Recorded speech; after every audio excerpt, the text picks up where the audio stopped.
Good afternoon. I'm Patty Petit with your Delaware Online news for this Tuesday. Two Greenville businessmen who were rescued during last week's attacks in Mumbai are back in Delaware alive and talking about it. This is like a James Bond movie, but it's reality. Rich DIFFENDERFFER and Dennis O'Brien were inside the Taj Mahal Palace and Tower Hotel in Mumbai when militants torched the hotel. The two men had just finished their dinner and were on their way to their separate rooms when the terrorists struck. The men came face to face with the gunmen.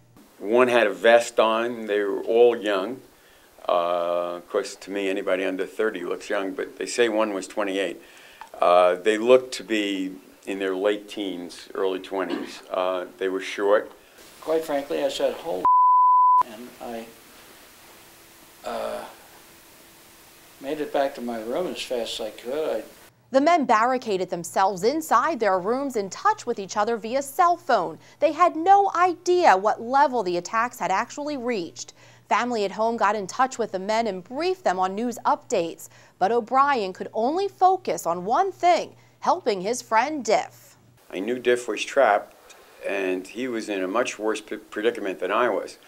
The gunman had already passed me, so I wet some towels, put them around my arms and hands and head, and decided that I was pretty fast still and I could run a 100-yard dash down to where Diff was. But O'Brien was met with flames and could not dodge fire to get to DIFFENDERFFER. He was running out of air and ended up waving for help from the hotel window, where Indian firefighters under gunfire came to his rescue. And firefighters eventually rescued DIFFENDERFFER hours later from his room. When asked if the men would return to India, O'Brien did not hesitate to answer. The only way to beat these guys is to ignore that kind of threat and go back to India. For Delaware Online, I'm Patty Petit.